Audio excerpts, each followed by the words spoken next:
দেখুন, প্রথম প্রশ্ন, সেন্ট ব্যবহার করা হালাল নাকি হারাম? সেন্ট ব্যবহার করে নামাজ হবে কি না? দ্বিতীয় প্রশ্ন, খাদ্যকণা মুখে রেখে নামাজ হবে কি না? সেই খাদ্যকণা নামাজের মধ্যে গিলে ফেললে কি নামাজ ভেঙে যাবে? তৃতীয় প্রশ্ন করেছেন যে স্ত্রী কোনো খারাপ কাজ করলে কি স্বামীর গুনাহ হবে? অর্থাৎ স্ত্রীর কাজের জন্য কি স্বামীকে জবাবদিহি করতে হবে? চতুর্থ প্রশ্ন, কারো মাথার কসম, কবরের কসম, মায়ের কসম ইত্যাদি কসম করা জায়েজ কিনা? আসসালামু আলাইকুম রহমতুল্লাহি ওবরাকাতুহু। প্রিয় দর্শক, অত্যন্ত গুরুত্বপূর্ণ এবং জীবনের সাথে ওতপ্রোতভাবে জড়িত এই চারটি প্রশ্ন সম্পর্কে এর উত্তর সম্পর্কে আজকে বিস্তারিতভাবে প্রমাণসহ ইনশাআল্লাহ আলোচনা করব, উত্তর দিব। সুতরাং বিষয়গুলো অত্যন্ত গুরুত্বপূর্ণ, ভিডিওটি শেষ পর্যন্ত দেখবেন, মূল্যবান বিষয় বুঝতে পারবেন। তো প্রিয় দর্শক, প্রথমেই আমরা বলে নিব যে এই মাসআলাগুলোর তথ্যসূত্র বা প্রামাণ্য গ্রন্থ কি কি, আমরা কোন কোন কিতাব থেকে মাসআলাগুলো আলোচনা করেছি। তো প্রথমেই আলোচনা করেছি মুসনাদে আহমদ কিতাবের হাদিস নম্বর ১২,২৯৯ এবং সুনানে নাসাই কিতাবের হাদিস নম্বর ৩,৯৪০ আর আদ-দুররুল মুখতার কিতাবের ৬ নম্বর খণ্ডের ৪৪৮ নম্বর পৃষ্ঠা এবং ফাতাওয়া তাতারখানিয়াহ কিতাবের ১ নম্বর খণ্ডের ১৪৬ পৃষ্ঠা এবং সূরা ফাতিরের ১৮ নম্বর আয়াত, মারাকিল ফালাহ কিতাবের ১ নম্বর খণ্ডের ১২১ নম্বর পৃষ্ঠা এবং বাদাইউস সানায়ে কিতাবের ৩ নম্বর খণ্ডের ১৪ নম্বর পৃষ্ঠায় এই মাসআলাগুলো রয়েছে এবং এই মাসআলাগুলো আমরা এই সমস্ত কিতাব থেকে আলোচনা করেছি। তো প্রিয় দর্শক, প্রথমেই আমাদের প্রথম প্রশ্ন ছিল যে সেন্ট ব্যবহার করা হালাল নাকি হারাম এবং সেন্ট ব্যবহার করে নামাজ হবে কি না। দেখুন, সেন্ট ব্যবহার করা হালাল নাকি হারাম এবং সেন্ট ব্যবহার করে নামাজ হবে কি না, এটা নির্ভর করে সেন্ট পাক কি নাপাক এই প্রশ্নের উপরে। এখন আমাদের দেখতে হবে সেন্ট পবিত্র নাকি অপবিত্র। দেখুন, প্রথমেই বলতে হয় যে আতর যাকে বলা হয় সেন্ট, সুগন্ধি বা এই আতর যেটা সরাসরি আতর বলা হয়, এটি লেখা থাকে যে ফ্রি ফ্রম অ্যালকোহল, অর্থাৎ অ্যালকোহল দেওয়া থাকে না। এই আতর, সেন্ট অথবা সুগন্ধি জাতীয় জিনিসগুলো আপনার পবিত্র কি পবিত্র নয়, ব্যবহার করা যাবে কি যাবে না, সেটা মূলত এই প্রশ্নটা আসে এই সেন্টের ভিতরে অ্যালকোহল ব্যবহার করা হয়ে থাকে কখনো কখনো। কোনো সেন্টে বা আতরে এটা থাকে সুগন্ধিতে, আর কোনো সেন্ট, আতর বা সুগন্ধিতে আপনার অ্যালকোহল থাকে না। এখন অ্যালকোহল যেগুলো না থাকে সেগুলো তো পবিত্র, সেগুলো ব্যবহার করতে কোনো সমস্যা নেই, ব্যবহার করা বৈধ, বরং ব্যবহার করা উত্তম। কেননা রাসূল সাল্লাল্লাহু আলাইহি ওয়াসাল্লাম বলেছেন যে হুব্বিবা ইলাইয়া আন-নিসা ওয়া তিব, আমার কাছে প্রিয় করে দেওয়া হয়েছে নারী জাতিকে এবং সুগন্ধিকে। অর্থাৎ রাসূল সাল্লাল্লাহু আলাইহি ওয়াসাল্লামের কাছে নারী জাতি, সেটি তার মা। রাসূল সাল্লাল্লাহু আলাইহি ওয়াসাল্লাম তার মাকে অত্যন্ত সম্মান করতেন, ভালোবাসতেন, মহব্বত করতেন। তারপরে তার যত আত্মীয় স্বজন, নারী আত্মীয় স্বজনকে অনেক বেশি মর্যাদা ইসলাম দিয়েছে এবং রাসূল সাল্লাল্লাহু আলাইহি ওয়াসাল্লাম দিতেন।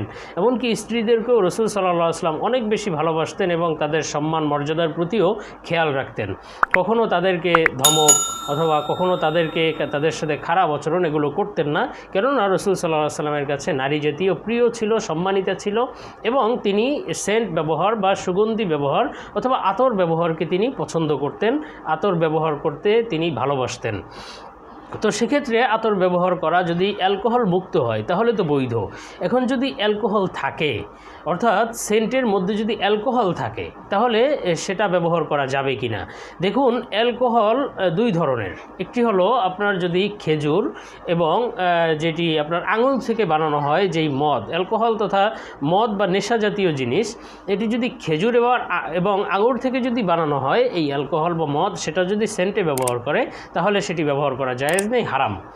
আর যদি এই আঙুর বা খেজুর ছাড়া অন্য কোনো জিনিস থেকে, অন্য কোনো আপনার মেডিসিনের মাধ্যমে যদি অ্যালকোহল বা মদ হয়, সেটা যদি আপনার আতরে ব্যবহার করে, তাহলে ব্যবহার করা যাবে কি যাবে না, তার জন্য শর্ত হলো ওই আতরে অথবা ওই যেটা ব্যবহার করা হয়েছে অ্যালকোহল সেটি নেশার কারণ কিনা, অর্থাৎ সেটি যদি পান করে তাহলে তার মাধ্যমে নেশা হয় কিনা।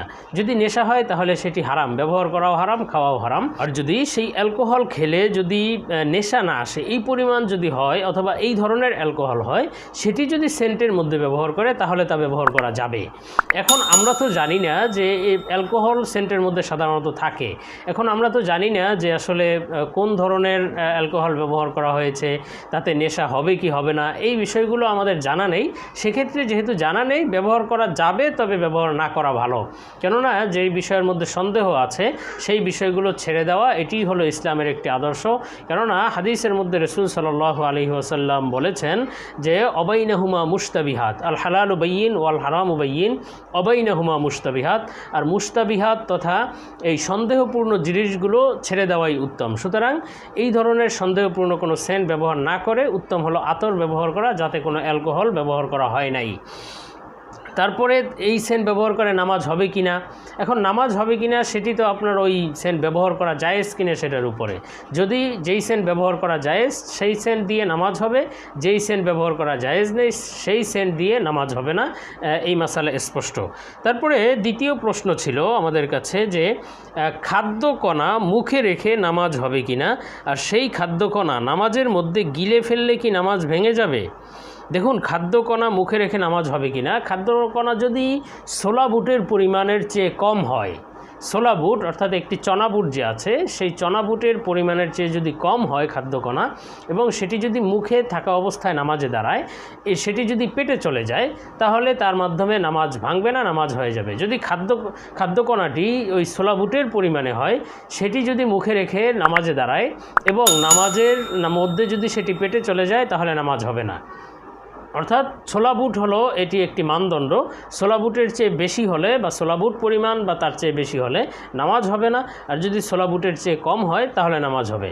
এখন এটি হলো আগেই বলেছি যে এটি যদি মুখে থাকা অবস্থায় নামাজে দাঁড়ায় এবং নামাজ অবস্থায় যদি পেটে চলে যায়, এখন যদি নামাজ অবস্থায় যদি সেই খাদ্যকণা মুখে চলে যায় তাহলে অবশ্যই এটি সামান্য পরিমাণ অর্থাৎ অল্প যদি খাদ্যকণা হয় সেটিও যদি পেটে চলে যায় বা সেটি যদি খেয়ে ফেলে নামাজের মধ্যে তাহলে তার নামাজ হবে না। আর মুখে থাকা অবস্থায় খাদ্যকণার হলো ওই ছোলা বুটের মানদণ্ডে সেটি নামাজ হবে কি হবে না। যদি ছোলা বুট পরিমাণ বা তার চেয়ে বেশি হয় সেটি যদি পেটে চলে যায় তাহলে নামাজ হবে না, তার চেয়ে কম হলে নামাজ হবে। আর নামাজ ভেঙে যাওয়ার ক্ষেত্রে ওই মাসালা যে এই পরিমাণ ছোলা বুটের চেয়ে বা তার ছোলা বুটের পরিমাণ বা তার চেয়ে বেশি হলে সেটি যদি মুখে চলে যায় তাহলে নামাজ ভেঙে যাবে, হ্যাঁ। আর যদি তার চেয়ে কম হয় তাহলে নামাজ ভাঙবে না। আচ্ছা, তৃতীয় প্রশ্ন ছিল যে স্ত্রী কোনো খারাপ কাজ করলে কি স্বামীর গুনাহ হবে।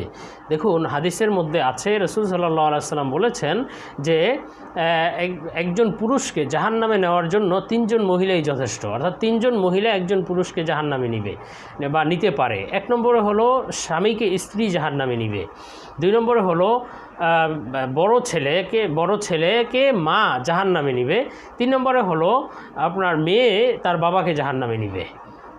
এখন কেন জাহান্নামে নিবে, কিভাবে বলে, যদি স্ত্রী কোনো খারাপ কাজ করে অথবা মেয়ে যদি কোনো খারাপ কাজ করে অথবা যদি মা যদি কোনো খারাপ কাজ করে অথবা বড় ভাই বলা হয়, বড় ভাই যদি কোনো বড় বোন ছোট বোন যদি খারাপ কাজ করে তাহলে এর দায়ভার অনেকটা ওই স্বামী, পিতা এবং সন্তানের উপরে পড়ে। এখন তারা যদি নিষেধ করে, আপ্রাণ চেষ্টা করে স্ত্রীকে খারাপ কাজ থেকে ফেরানোর জন্য অথবা মাকে, নিজের বোনকে, হ্যাঁ, অথবা এই ধরনের যে অধীনস্থ এই মহিলা যারা আছে তাদেরকে যদি খারাপ কাজ থেকে ফেরানোর জন্য আপ্রাণ চেষ্টা করে, অনেক বেশি বুঝায়, অনেক বেশি যা করণীয় তা করে, তারপরেও যদি খারাপ কাজ থেকে না ফিরে, খারাপ কাজ করতেই থাকে, সেটি ভিন্ন কথা, তার মাসালা ভিন্ন হবে।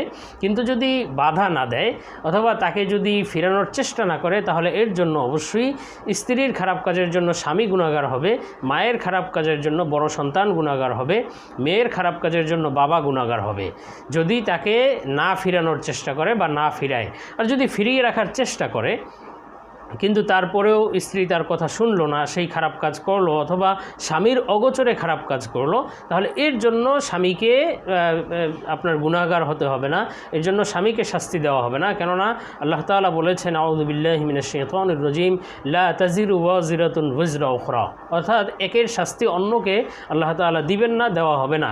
কিন্তু যদি ফিরানোর চেষ্টা করতে হবে, কিন্তু যদি না ফিরানোর চেষ্টা করে, বাধা না দেয় এবং সেই খারাপ কাজের উপর যদি সে চুপ থাকে বা রাজি থাকে, তাহলে এর জন্য ওই স্বামী গুনাহগার হবে। এর জন্য ওই স্ত্রী যদি আপনার খারাপ কাজ করে, স্বামী যদি বাধা না দেয়, তাহলে স্বামী গুনাহগার হবে।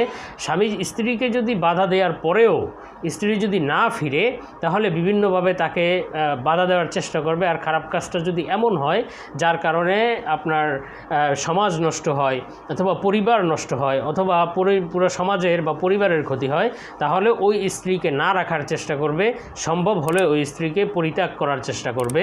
আর স্ত্রীর জন্য উচিত শুধু স্বামীর কথা নয়, বরং আল্লাহকে ভয় করে সব ধরনের খারাপ কাজ থেকে বেঁচে থাকা। তারপরে চতুর্থ প্রশ্ন ছিল যে কারো মাথার কসম, কবরের কসম, মায়ের কসম ইত্যাদি কসম করা জায়েজ কিনা। দেখুন, আল্লাহ ছাড়া কারো কসম করা জায়েজ নেই, শুধুমাত্র আল্লাহ তাআলার কসম। হাদিসের মধ্যে আছে যে যে ব্যক্তি আল্লাহ তাআলা ছাড়া অন্য কিছুর কসম করলো বা অন্য কারো কসম করলো, সে শিরিক করলো। সুতরাং এটি একটি মস্ত বড় অন্যায়, গুনাহের কাজ। কসম করতেই যদি হয়, কসম না করাই ভালো। সব কথায় সত্য কথা বলবে সবসময়, কখনো কসম না করারই চেষ্টা করবে। যদি করতেই হয় তো আল্লাহ তাআলার কসম করবে। আল্লাহ তাআলা ছাড়া কোনো মাখলুকের, কোনো সৃষ্টির কসম করা জায়েজ নেই, এটি একটি গুনাহের কাজ। সৃষ্টির কসম করা যাবে না। কসম যদি করতেই হয় শুধুমাত্র আল্লাহ তাআলার কসম করবে। অন্য কোনো কিছুর, অন্য কোনো মায়ের কসম, মাথার কসম, জমিনের কসম, আকাশের কসম, এই ধরনের কোনো কসম করা জায়েজ নেই, কসম করা যাবে না। বিষয়গুলো আশা করি বুঝতে পেরেছেন। প্রিয় দর্শক, অবশ্যই পরবর্তী ভিডিও দেখার জন্য আমাদের সাথেই থাকার আহ্বান জানিয়ে এখান থেকেই বিদায় নিচ্ছি। আসসালামু আলাইকুম ওয়া রাহমাতুল্লাহি ওয়া বারাকাতুহু।